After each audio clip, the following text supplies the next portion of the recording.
लिन यांग अपने दो close friends के साथ डिनर कर रहा होता है। खाना खाते हुए बात निकलती है पास्ट की कि क्या वे लोग फिर से पुराने लोगों पुरानी लाइफ से जुड़ना चाहते हैं। दोनों फ्रेंड्स क्लियरली कहते हैं कि बिना कुछ अचीव किए वापस जाना बेकार है, पहले खुद को प्रूव करना जरूरी है। ये बात लिन यांग के दिल को लग जाती है। उसे भी रियलाइज होता है कि सिर्फ आज के लिए जीना सही नहीं, उसे कल के बारे में भी सीरियसली सोचना होगा, अपने फ्यूचर के बारे में। उधर यिन गुओ के कोच और टीममेट्स भी कंपटीशन के लिए आ चुके हैं, इसलिए यिन गुओ को उनके साथ रहने के लिए रेंटेड हाउस छोड़ना पड़ता है। चाइनीज रेस्टोरेंट का ओनर, जो यिन गुओ को अच्छी तरह जानता है, ये सुनकर थोड़ा वरिड हो जाता है। उसे लगता है कि अगर यिन गुओ शिफ्ट हो गई तो लिन यांग और यिन गुओ का फ्यूचर कैसे होगा। इसी बीच यिन गुओ ओनर से बात कर रही होती है, तब लिन यांग का मैसेज आता है, मैं तुमसे मिलने आ रहा हूँ। यिन गुओ घर जाने की तैयारी करती है, लेकिन रास्ते में अचानक उसकी मुलाकात अपने भाई से हो जाती है। वो शॉक हो जाती है, लेकिन उससे भी ज्यादा बड़ा शॉक ये होता है कि मेंग शियाओ डोंग खुद लिन यांग से मिलने आया है। लिन यांग मेंग शियाओ तियान से पूछता है कि मेंग शियाओ डोंग कब वापस जाने वाला है। यिन गुओ टेंशन में आ जाती है। उसे लगता है दोनों मिलकर झगड़ा न बैठ जाएं। वो लिन यांग को कवर करने की सोचती है। तभी लिन यांग का मैसेज आता है, मैं नीचे पहुंच गया हूँ। मेंग शियाओ डोंग अपनी शर्ट के बटन खोलता है, जैसे मैच के लिए रेडी हो। यिन गुओ का दिल जोर से धड़कने लगता है।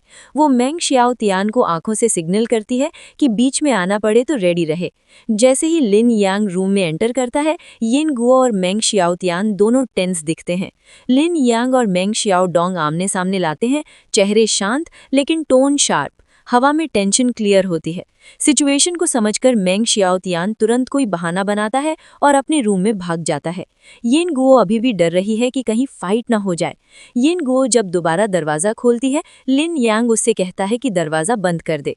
लिविंग रूम में अब सिर्फ लिन यांग और मेंग शियाओ डोंग रह जाते हैं। मेंग शियाओ डोंग चाहता है कि लिन यांग फिर से बिलियर्ड्स खेले, लेकिन लिन यांग किसी भी बिलियर्ड से जुड़ी बात को अवॉइड करता है। आखिर बात यिन गुओ पर आ जाती है। लिन यांग सीधे दिल की बात कह देता है, उसे यिन गुओ पसंद है। ये सुनकर मेंग शियाओ डोंग उसे बिलियर्ड्स मैच का चैलेंज देता है। जैसे ही भाई बाहर निकलता है, यिन गुओ घबराकर आती है और पूछती है कि सब ठीक तो है ना। थोड़ी देर बाद लिन यांग वापस आता है, लेकिन इस बार बिलियर्ड्स के कपड़ों में। ये देखकर यिन गुओ और ज्यादा सरप्राइज हो जाती है। दोनों लिन यांग और मेंग शियाओ डोंग बिलियर्ड्स हॉल पहुंचते हैं। जब लोग मेंग शियाओ डोंग को पहचान लेते हैं स्नूकर वर्ल्ड चैंपियन, तो पूरा हॉल भर जाता है। सब उनका मैच देखने लगते हैं। यिन गुओ भी वहां आ जाती है। मैच इंटेंस होता है, हर थोड़ी देर में अपलॉज गूंजता रहता है। आखिर में लिन यांग मैच जीत जाता है। मैच के बाद मेंग शियाओ डोंग यिन गुओ को साइड ले जाता है।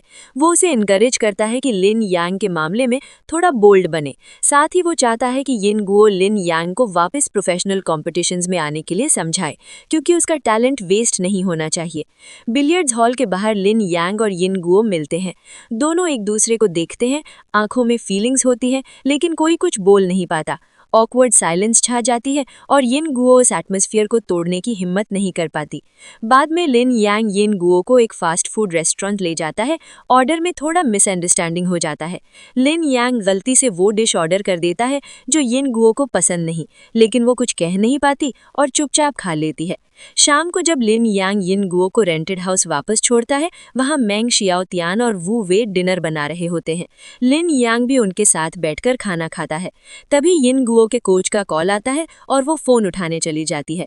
इसी मौके पर वू वे जानबूझकर लिन यांग के सामने मेंग शियाओ तियान से पूछता है कि यिन गुओ के कोई सूटर्स हैं क्या।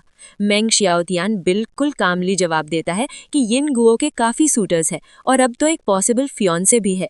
ये सुनकर लिन यांग के दिल में एक तीखी सी चुभन होती है, जो वो चेहरे पर नहीं लाता, लेकिन अंदर ही अंदर उसे हिला कर रख देती है।